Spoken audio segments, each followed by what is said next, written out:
Welcome to Collars Calluses, a working theology for young men, where grit meets grace and faith meets the workbench, where young men can come to learn how to grow in the strength, wisdom, and courage that God calls them to.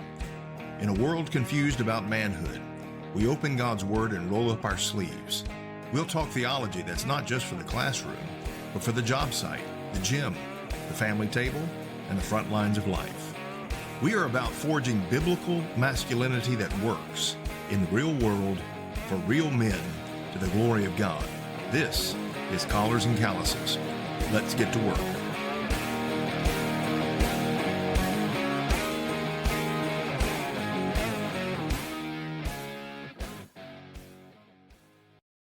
Welcome to another episode of Collars and Calluses. I'm Bill Smith here with co-host Rich Lusk. We're happy to be with you and happy that you are listening today. And we're going to continue talking about the issue of sexual mission that we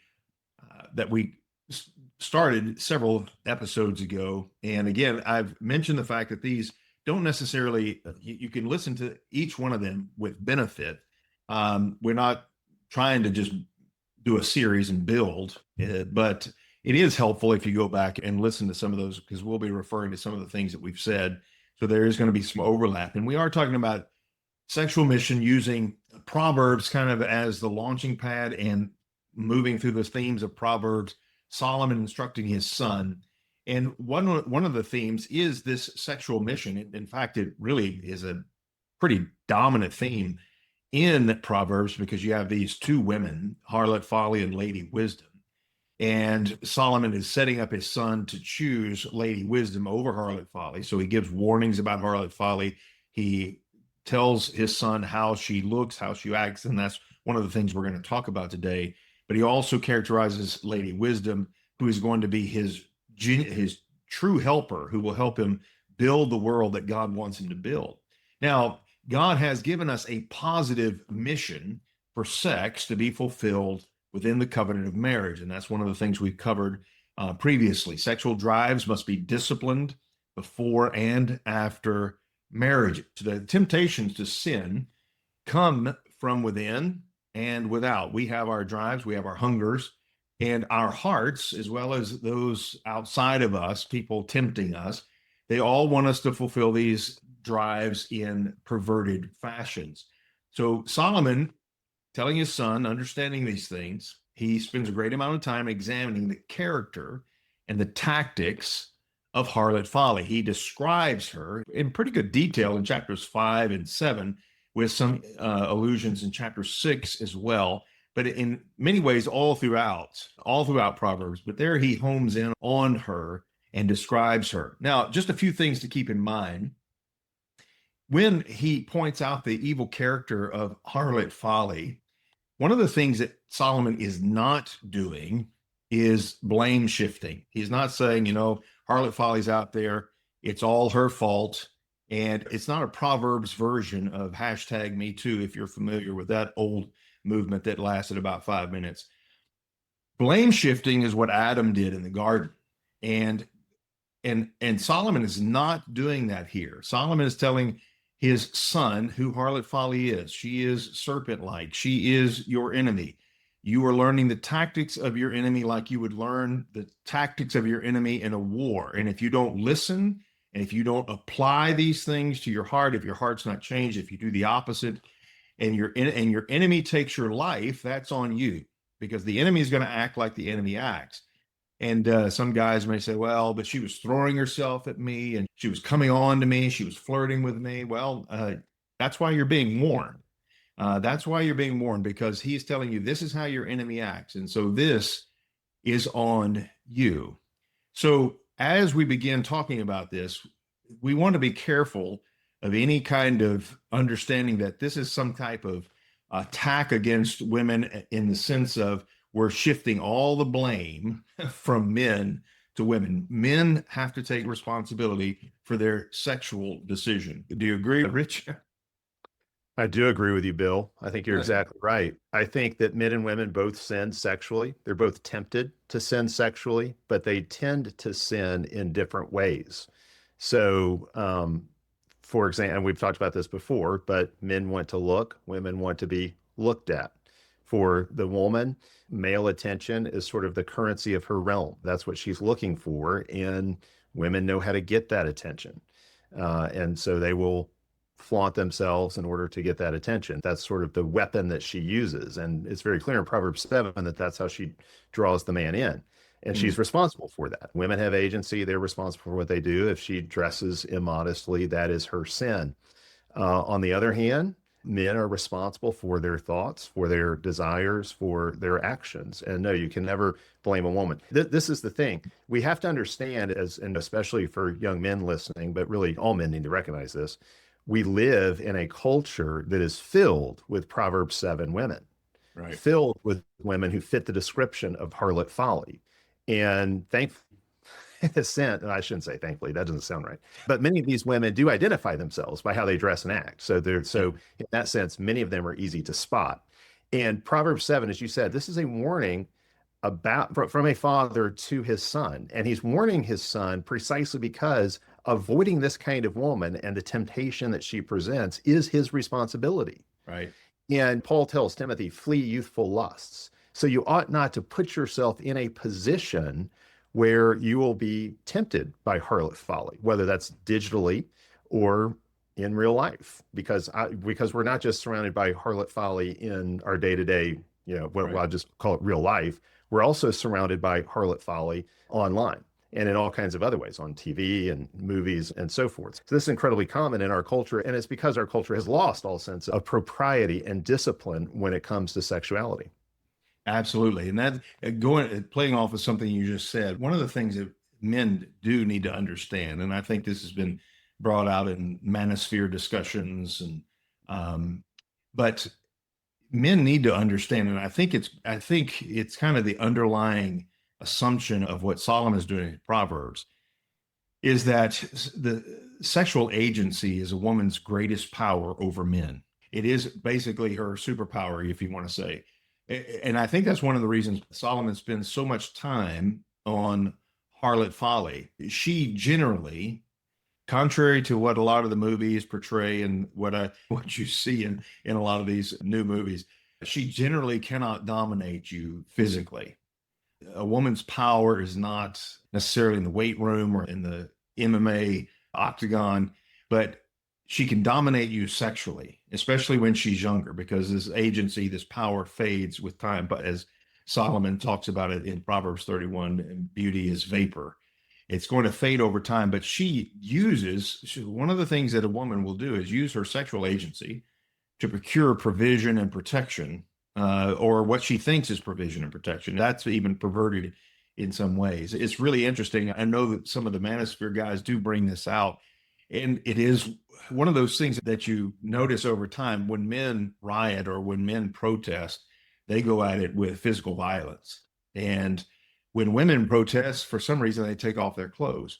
It's just an interesting dynamic to watch. It's kind of like playing this out. The harlot folly, she tries to use her sexual agency to exert power in some way. And she understands that. And she's going to do that with young men. And that's one of the things I think you were alluding to earlier with sexual agency. No, you're exactly right. Men and women are different. We're different all the way down.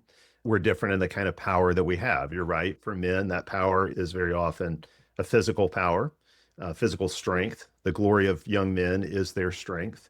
And for the woman, it's often her sexuality that is her power. So it's a much more subtle form, but is very dangerous. Just as men can use their physical strength in good or evil ways, so women can use their sexuality in good or evil ways.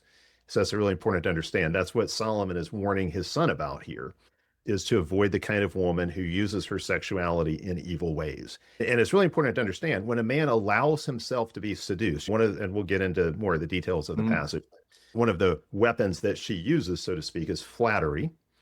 So she will say nice things to him and all this. The man has got to be able to resist that. And he's responsible to discipline himself. He's responsible for, again, his own desires, his own thoughts, his own actions. If you are surrounded by immodest women, I would say you maybe find a different place to go if that's possible. and maybe sometimes it's not, but also recognize that while those women are sinning in their own right, their sin will in no way excuse or justify your own sin. Right. She might be objectifying herself. That does not give you the right to objectify her in your mind or your heart or use her sexually in any kind of way. And one further thing I want to say about this, the term seduce, if a man allows himself to be seduced, because that's really that's sort of the threat Mm-hmm. in Proverbs 7, that she will seduce him. To seduce, basically, it comes from a word that means to lead. Mm-hmm. So if a man allows himself to be seduced, he has been led. He's given up his position of leadership in the relationship, and he has it's effeminacy. It's Yeah. another form of effeminacy. To lack sexual discipline is to be effeminate. One of the ways that men prove their manhood is through their sexual discipline. Exactly. And this is the interesting dynamic too. And I think we've alluded to this before, but we're talking about sexual agency of a woman as being her power generally over men. But if she can overpower a man, she will never respect him in that. And so, because he's got to be able to not be so needy that she can overpower him. And so she doesn't want this guy that she can control, even though she thinks she might. And so your ability to resist that temptation, like you were mentioning, shows your masculinity. Yeah. So one thing we've talked about again and again is how God wants men strong. So God wants you strong. So what does that mean? You need to understand that a lack of sexual discipline is a weakness. It's a Right. weakness. So it is effeminacy. And that weakness will be exploited by the enemy. And the more you allow your lack of sexual discipline to be exploited, the weaker you become. That's why later in Proverbs, there's this warning: do not give your strength to women, or do not waste your strength on Right. women, which is exactly what men do if they allow themselves to fall into sexual sin. God gave you a sexual power, and he wants you to use your sexual power in a certain way. Again, as we talked about within the covenant of marriage. When you go outside the covenant of marriage, seeking sexual satisfaction, and again, whether that's in your mind or with your body, the reality is you are weakening yourself. Yeah, absolutely. Moving on and moving more toward the text here. Lots of times, and people will take Harlot Folly kind of as a metaphor and use all these sexual references almost as metaphors for something else, maybe idolatry or something like that. Well, they can be, all those things can be metaphors for other things. But when Solomon is dealing with this, it can be a metaphor for other types of foolishness, but the fundamental reference is to sexual sin. The metaphor the metaphor has to have a base. It has to have a place where it launches from, and that is this sexual sin. And so, while sexual references again can be used for metaphors for idolatry, Solomon's primary reference is to literal sexual sin because that is the real temptation. Solomon isn't using code language for something else. And so as we're digging into these aspects of harlot folly, you need to understand that these are real dangers. These aren't just pointing to something else, real dangers in the sexual realm. These aren't just pointing to something else that you have to be wary of, even though you may extend the metaphor. But this sexual temptation is a real temptation for young men. Something I probably don't even have to tell you, but I wanted to remind you that Solomon he's really grounded in the real world. He Yeah. knows what's going on with young men. Yeah. Bible's very practical about this. Very And proud. a lot of men are naive. A lot of young men are naive, and a lot of men turn to total idiots in the presence of an attractive woman. Yes, yes, they do. Now we come down to the modern state of things, and this hasn't always necessarily been the case, but where we are right now, in terms of as we go to talk about women, one of the things that is very difficult in our society is, as Rich mentioned earlier, kind of treading on forbidden ground here, is talking about women's sins. The woman has become, and I would say even especially in evangelical Christian churches, she's kind of, the woman is the original state of righteousness. To be a woman is to be righteous. And we heard years ago this believe all women, and women never sin. at least in this view of everything, women don't sin in relationship to a man as far as sexual relationship, especially in sex. If she regrets an encounter, the man is responsible, and she is not responsible for her complicit actions, but she is innocent. She couldn't say no because he held power over her to advance her career or some other claptrap that she uses. Solomon has a very different picture when he talks about Harlot Folly. And it needs to be understood that neither, as Rich brought out earlier, neither the man nor the woman is absolved. Both sin, and it needs to be understood that way. And while men need to be responsible for their sins, women also need to be responsible for theirs. And so you have to understand that responsibility goes both ways when we're dealing with things. But you also need to understand the culture in which we're living and understanding how it's viewed. And so Solomon makes it clear, though, that both men and women sin. And as young men, you have to resist the temptation to fall into the trap of women's sins. So, anything to add on that, Rich? No, that's good, Bill. I think that's really good. All right. Well, Harlot Folly is characterized as a strange or foreign woman. And when Proverbs uses this language, he's not talking about Russian women with cotton candy hair and septum rings in their noses and all these tattoos and piercings, even though those are strange women. We could get into that as well, but that's not exactly what he's talking to. But foreign women are those who are foreign in terms of the covenant of marriage. They are outside the boundaries. They're not citizens, as it were, of the covenant of marriage. And the covenant of marriage is not an open borders type arrangement. The covenant of marriage is closed borders, especially in this regard. And foreign women are not allowed. They are not allowed in. And any woman who is not a citizen of this particular covenant is a stranger and a foreigner. So you got to be careful to understand that this is who he's talking about. She is someone who does not respect covenantal boundaries. In chapter 7 and verse 12, she lies in wait at every corner. She's on the prowl. She's looking to cross those boundaries. If you're familiar with 1980s music, and who is not familiar with 1980s music, in Hall & Oates, she's a man-eater. She's coming after you. She is, some of you young ones will have to go look that up.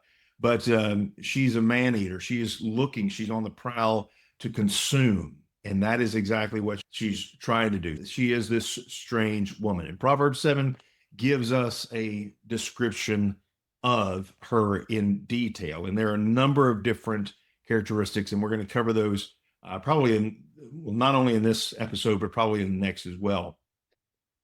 So in Proverbs 7, it begins with Solomon saying he's looking from his window. And that is something of an image of having perspective on a situation. He's noticing some things that are going on between a young man, and this woman. He's got perspective. He's watching from the outside.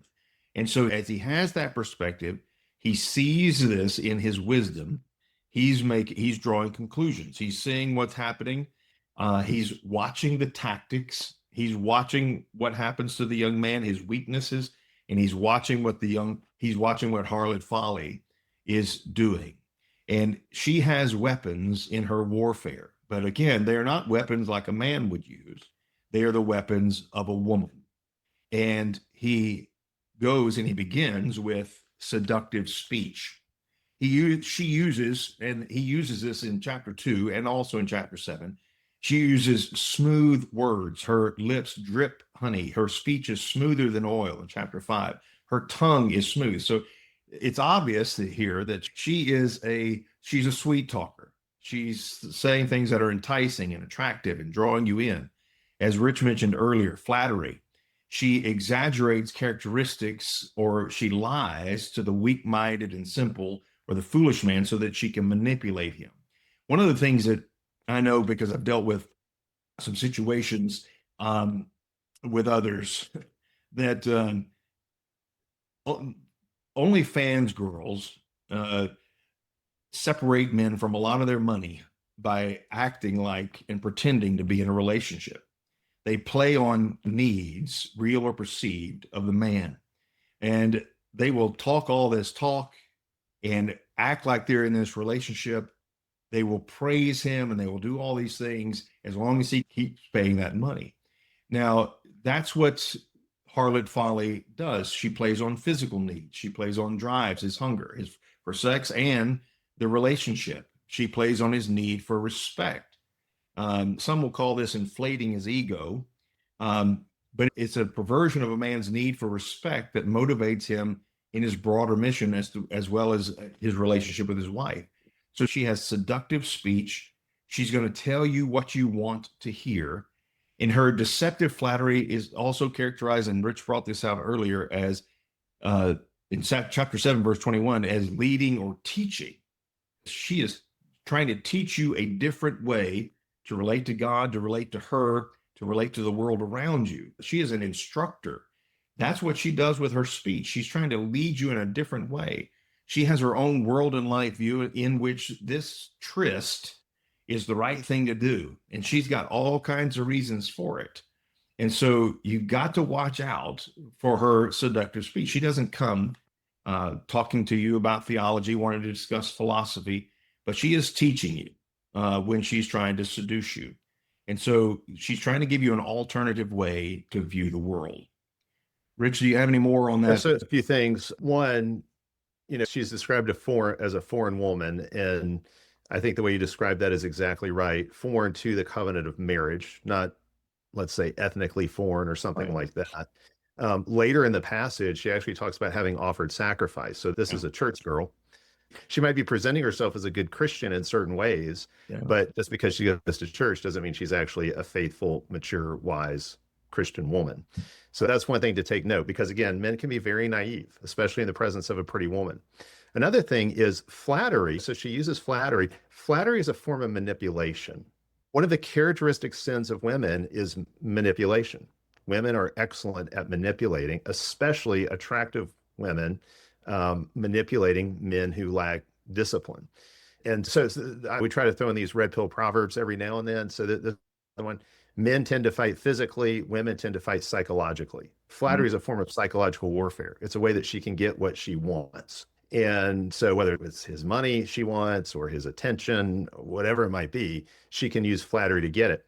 Many men are vulnerable to this because it's a well-established fact that men do not get very many compliments. Men can sometimes go days, weeks, months, years between compliments, whereas women are constantly complimenting one another. I mean, a woman gets 20 compliments before breakfast, and men just don't get complimented very much. I mean, sometimes by your mom or perhaps by your wife, but outside of that, I mean, men don't get a lot of compliments. And so a lot of men are very vulnerable to this. Oh, she complimented me. She must really like me. And he starts to create something in his mind, not recognizing what's actually happening. So one thing I would say is men need to be aware of the way of the foolish woman, the seductress, the temptress. He needs to be aware of how she operates. And flattery or manipulation will be one of the tools that she uses to draw you in and get what she wants from you. And so you've got to constantly be on your guard, even if you go without compliments and all of a sudden you get one and just, it's like, wow, she must really like me. Well, you got to really think about whether or not this is the right kind of woman. Right. And you've got to have your guard up at all times. As a man, you can never let your guard down. You can never let your guard down. Like let's say you're in a workplace where there are quite a few women, which is often the case. It's often the case. If you work in corporate America or almost anywhere, you've got mixed sex workplaces. And it's also well established that most adulterous relationships begin in the workplace. That's where they start to happen because we weren't necessarily designed to be around somebody of the opposite sex for hours every day. Someone of the opposite sex who's not our spouse. We weren't really designed for that. So Jordan Peterson pointed out years ago how this mixed sex workplace is really like a big sociological experiment, and it's not working out that well.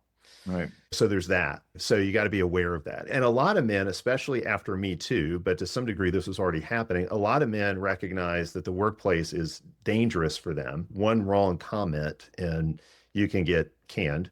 So you got to be very, very careful about this. But, and I would say, obviously, women that you're not married to, you should not be handing out compliments about how they look or something like that anyway. That's creating a relationship that you ought not to have.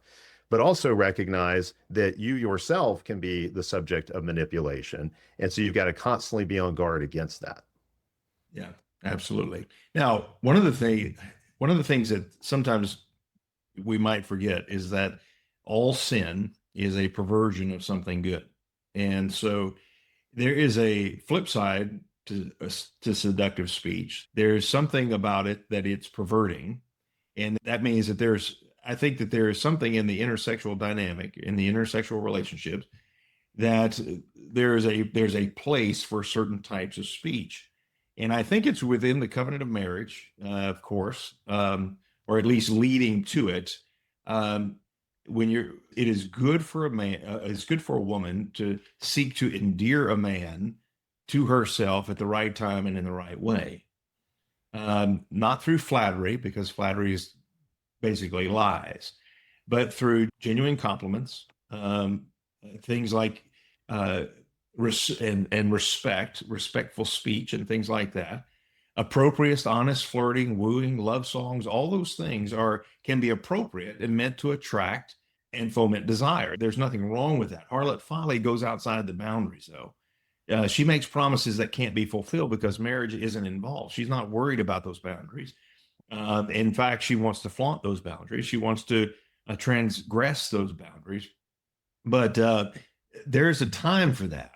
There's a time for that type of speech and that intimate, and because that's what happens. It creates emotional bonds. It creates an intimacy between you and the opposite sex, and that intimacy is to be reserved for marriage, and or at least leading up to marriage. Well, and of course, there's a real difference between a true compliment and flattery. Exactly.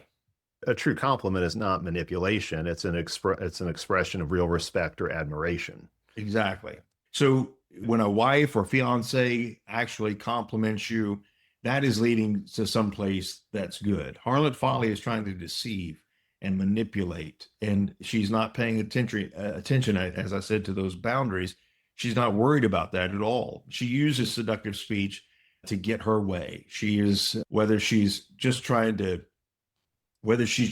to see how many men she can sleep with, or she's trying to secure some type of provision, because some women will do that. I'm not just talking about prostitution, even though prostitution's one of the expressions of that, but we call them gold diggers.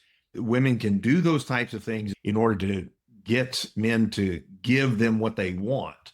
Uh, that's what Harlot Folly does. Lady Wisdom wants to come along and help you in your mission. She doesn't want to drain all your resources. She wants you to help build something. And so you be careful of the seductive speech. It's easy to just get to fall into it, whether it is in person at the office or online, where women will try to, again, separate you from your money by flattering you, even though they have no idea who you are. Yeah, so sometimes people will talk about having a work wife or a work husband. That's absolutely disgusting. No Christian should have any part of that. Right. Those terms and concepts and practices just need to go back to the hell from which they came. Absolutely. Not to have that kind of relationship with a woman of the opposite sex you're not married to. And when that term is used, it's usually not sexual, but it does indicate some kind of emotional bond taking place. And that is very often where adultery begins. Yes. Okay. Now, obviously, again, men and women sin sexually in different ways. When the woman sins sexually, she's looking for something very different than what the man is looking for. But the reality is, you still ought to be very just guarding yourself constantly about getting too close to someone of the opposite sex who is not your spouse. You need to have your walls up. You can never let your guard down. Now, obviously, as you're saying, there is a place for seductive speech within marriage. There is a place for true compliments that are not flattery, but real expressions of admiration and appreciation. All that's true. But it's really important to understand, because we've talked about this, how the book of Proverbs is really a courtship story. So the whole book is about a man's work and a man's wife, how to fulfill the creation mandate in a fallen world. That's what Proverbs is about. And you've got these two archetypes, these two female archetypes, Lady Wisdom and Harlot Folly. Harlot Folly is really good at counterfeiting beauty. It's Mhm. not the real thing. The flattery is a counterfeit respect. Right. She counterfeits beauty, she counterfeits respect. What is it about beauty that's so powerful? Beauty is captivating. We're drawn to beauty.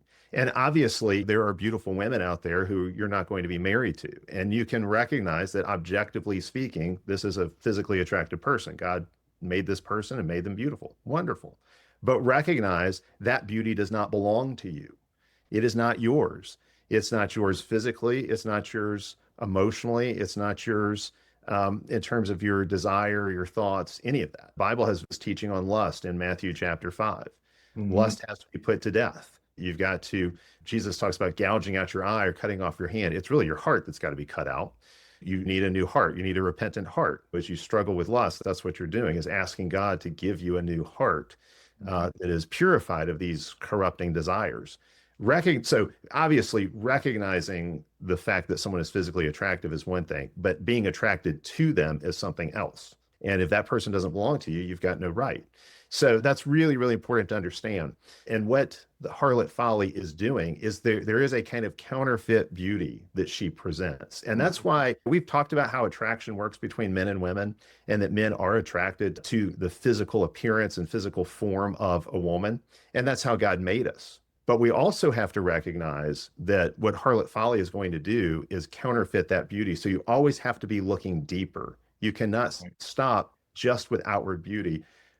Peter in 1 Peter 3 talks about the deeper beauty of a quiet and gentle spirit. And that's where you have to drill down into a woman's character and ask, what kind of woman is she really? And because, I mean, particularly for young men who are thinking about, how do I know if this woman is a good candidate for marriage? How do I vet her, so to speak, as a Yeah. candidate for marriage? Well, it's obviously you should only marry somebody you're physically attracted to. But you should also recognize that there's got to be more than physical attraction. There has to be more than physical beauty. Just like you need more than physical strength, you need spiritual strength, the strength of self-discipline. You need all these other forms of strength that are tied to virtue. Okay, not just how much you Yeah. can bench press or whatever. Right. The same way, you've got to be looking for a woman who has much more to offer than just physical beauty. There's got Absolutely. to be that inner beauty of a quiet and gentle spirit. That's what you're looking for. Absolutely. Yeah. Yeah. And that attractiveness or beauty is a weapon. That it's not a necessarily a sin. The way she presents herself can be a sinful thing, but attraction is something that we should long for. I mean, women want to be attractive. That's a good thing. But Solomon does warn his son about the attractiveness of harlot folly. And that's one of the things I think also we need to understand. Some of the, uh, in some of the good natured child rearing that dads and moms trying to keep their children away from sin, they will tell their children this, whatever this sin is, it's not fun, um, or she's not beautiful or whatever. Well, that's just not true. It is true at a deeper level. But if you're looking at harlot folly, if you're just seeing her, she's passing by. Solomon says in chapter 6, verse 25 of Proverbs, he says, don't desire or covet her beauty in your heart.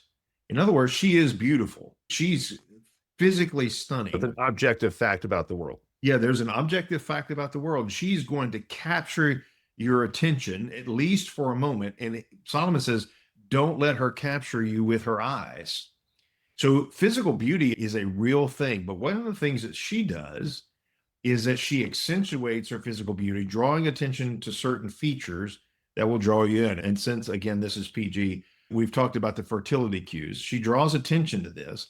And you can see, I mean, you can see this in advertising. You can see it. It's going to come across your feeds and social media. It's no doubt what she draws her attention to. It is quite interesting. Sometimes it gets so distorted. It's interesting because uh, Solomon focuses on not letting her capture you with her eyes and drawing attention to her eyes. Interestingly, studies show that when you're attracted to someone, the pupils of your eyes actually dilate. And prolonged stares stir up sexual excitement. Jezebel, when Jehu was coming to kill her, uh, Jezebel was up there painting her eyes, probably hoping to seduce Jehu and get him to calm down. Uh, there's something about the eyes, but I think it's kind of funny right now because just like with other features on women, they they accentuate them to the point of absurdity. I mean, when you see these women with tarantula eyelashes going around, you're saying, what in the world are you doing here? They paint their eyes up, they put these eyelashes on that their eyelids can't even hold up.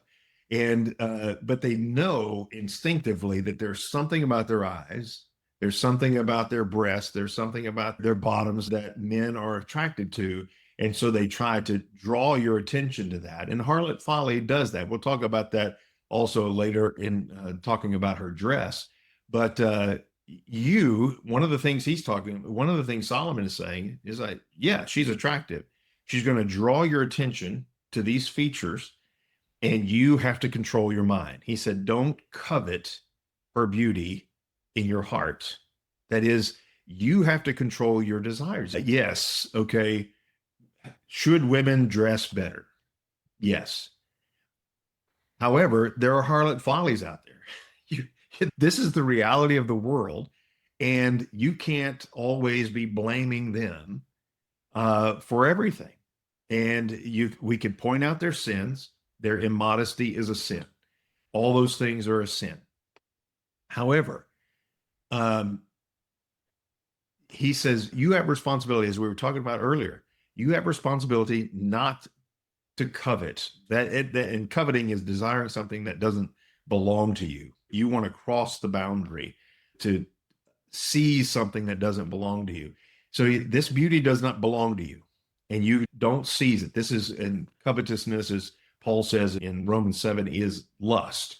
And so that's what lust is trying to cross that boundary. He says you can't let her capture you with her eyes. You can't let her capture you with her physical beauty. Yes, she is attractive. There's no doubt about it. Those women who come across your screen are attractive. Nobody's denying that.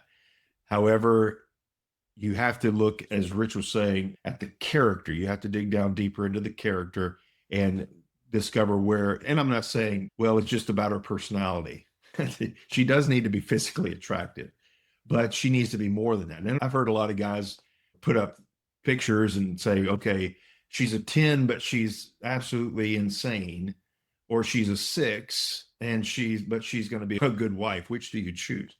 Well, there's no question, there's no question at all. People understand that men really want, especially what men really want, is peace in the home. They want a wife that will help them, not somebody that's going to be a harlot folly that's insane. So, anything else about the attraction? You can't turn harlot folly into a housewife or a homemaker. There you go. That's the way to clean it up. That's the same thing. So yeah, you can't turn her into a housewife. Now she's attractive, and that beauty is going to attract you. I think we'll talk about one more characteristic, and we'll close this one out, and then we'll pick up the rest of them in another episode here. But also, one of the things that Solomon says about harlot folly is also that she has a place. In Proverbs 7, she does what the gang of men does in chapter 1. She tries to seize and enjoy what doesn't belong to them. And this is when Solomon looks from his window and he sees her. She has a place. This is her corner. This is where she abides. The simple man should have known this, but he lacks sense, he says in verse 7 of chapter 7. And so consequently, he passes by her corner near her house. And so there's an emphasis there on her place. And he emphasizes darkness here, and that imagery is there's a time, it's a bad time for discernment. It's a bad time for judgment. You don't have light in your eyes. You're not seeing very well. And so the times of darkness blind your eyes, and you're wandering by her place. You know where she lives. She lives online. She lives in movies. And Solomon is saying, you don't go there. You just don't go there. And I know that we have the struggles with our own hearts when we see her beauty and all these things. But what Rich brought out earlier about Paul's admonition or exhortation to Timothy, to flee youthful lust. Sometimes the most spiritual thing you can do is run. It's not just, it's not about sitting there and seeing if you have the mental and the psychological strength to resist temptation, like you're going to walk into a brothel just to see if you can resist the temptation. That's stupid. You don't do that. You don't go by her place, just like you don't click on those links online. You just pass them by. You know where they are. You know where they are, and you need to leave them alone. And that's just, you don't go by. That's, she has her place, and you need to know where that is. Yeah, that's really good. Back in Proverbs 5, he talks about drink water from your own cisterns. This is where he's celebrating sex within marriage. Drink water from your own cisterns and running water from your own well. Should your fountain be dispersed abroad? I mean, this is actually it's actually pretty graphic imagery that's used here. But the point is, your sexual desire and energy should be channeled towards your wife. And to not do that, to just let your sexual energy just flow wherever there's an attractive female around you, is to give up your strength as a man. So again, we've talked about that as a weakness. But a couple other things stand out to me, and you were making reference to this. A couple of things. She has a place, but verse 11, her feet do not stay at home. Think about what Paul says about women he says this in the New Testament, women who are not content to stay at home, but go from house to house as busybodies. They go from house to house to check up on the latest gossip. Today, you don't have to leave your house to check up on the latest gossip. You can just use your phone to do it. But it's basically, this woman should be busy making a home for her family, and instead she's out looking for something else. Right. Obviously. And I mean, I want to qualify this a little bit. When Proverbs says that she's not content to stay in her house, the point is not that women are confined to the four walls of the house, obviously. It means that women should never go shopping, right? Is that what... Right. Well, we let them go to the grocery store, Ben. No, but that's not the point. The point is that she should be focused on the home. A woman's priority should be the home. It should be making her own home, building her own home. Pouring into the domestic sphere. That's the center of her life. It's not the only thing that she is, quote unquote, allowed to do, but that should be the focus. Paul says that in Titus chapter 2, older women teaching younger women how to be homemakers. And it's very hard for women today in our feminist environment to be content with that kind of domestic sphere, that kind of domestic calling, homemaking. And again, I'm not saying that that it would always be wrong for a woman to work outside the house or something like that.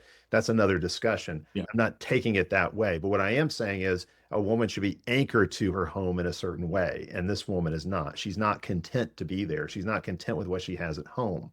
And one stat that gets thrown out a lot is how something like 70% of divorces today, 70% plus, are initiated by women. These are women who are not content with the house God has given to them. Obviously, in some cases, those women have grounds for divorce, sadly. Right. In many cases, they don't. You and I both know as pastors, in many cases, where women have divorced a good man just because they weren't content to stay home, to pour themselves into the home God's given to them, the family God's given to them. So that's one thing you see here is a lack of contentment with the role that God has assigned her in the domestic sphere. And then you made the point about verse 13. She seizes him. She seizes upon what isn't hers. I want to make what I think is a really important point here in terms of understanding what has happened in our culture. Go back to the 1960s, and a lot of these things in various ways predate the 1960s, but let's go back there because everybody knows, what happened in the 60s. Mm-hmm. You had the rise of the welfare state, socialism, and you had the rise of the sexual revolution, those two things. And I would say and those two things actually throughout history, those two kinds of things always go together. Because what binds them together is both are about seizing what is not yours. Socialism is about seizing the fruit of someone else's labor and claiming it for yourself, typically using the power of the state to do so. Now, back in Proverbs chapter 1, the gang just did it on the side of the road. But the reality is, even if it's theft by majority vote, using the power of the state to redistribute wealth to you that you did not earn, that's the politics of envy. It's the politics of covetousness. That really came in a massive way in our culture in the 1960s. Socialism, thinking you've got a right to the fruits of someone else's labor. Envy the rich, who happens to be anybody who's more successful than you or who has more than you. So you've got seizing other people's labor, the fruits of their dominion. Then you've also got, with the sexual revolution, seizing what does not belong to you sexually, taking what is not yours. The only way that you could have a right to someone sexually is through the covenant of marriage. The sexual revolution basically separates sex from marriage. Premarital sex is no longer shamed. It's no longer considered shameful. Premarital sex is considered normal in our culture now. If you're in the minority, if you did not have sex before you got married, what are you doing? You're taking what is not yours. Socialism and the sexual revolution are both predicated on that. They're both about seizing what is not yours, and they always go together in a culture. They always go together in a culture. So the sexual revolution and socialism are joined together. So really, really important to see that. We've talked before, I think, in this podcast about how feminism and socialism go together, because what will happen is women will look to Caesar to be that surrogate father and husband, to give that protection and provision that they should get from a man. They'll look to Caesar to do that for them. And this explains, I think, largely why women vote the way they do. It's not the only factor involved in that, but we know that women vote much more often for the welfare state, for socialism, all of that. Right. But those same women very often tend to be the Harlot Folly, the women who also want to seize what is not theirs sexually. And we might think of them as the man that wants to seize. No, here's the woman actually that seizes. Right. And that's really important to understand. So that, I think, is a crucial thing to understand about our culture and how we got to where we are. There's a whole lot of seizing going on, whether economically or sexually, people seizing what does not belong to them. Yes, absolutely. All right. We're going to wrap this up. And just as this whole episode has been about exhortations about what to watch out for, so there's really no kind of specific landing, but you as a young man, just emphasize you need to take responsibility for your sexual desires, your sexual activities, all these things. And you taking that responsibility is one of the things that we dealt with early on in this podcast. That's masculine is taking on that responsibility and saying, no, I'm not going to let those things control me. And I'm going to keep my focus on the positive mission and getting that accomplished. And this is just a warning of those things that would try to knock you off the road. So as you're focusing on that, as you're focusing on your mission, take responsibility for your actions as well. For instance, if you have been consumed with or dominated by women, whether it's online or even the workplace or wherever, and that those sexual temptations have dominated you, you need to confess that. You need to get it right. And now you need to pick up and move on from there. And then you need to watch out and keep your guard up, like was been talked about throughout this podcast, and keep your guard up. And by the way, Rich and I know about this as well. When we're talking about keeping our guards up, we see people, especially women, in some of their most vulnerable positions when we have to do counseling. And in counseling and things like that, emotional attachments can happen and intimacy can happen because you're sharing a lot of details.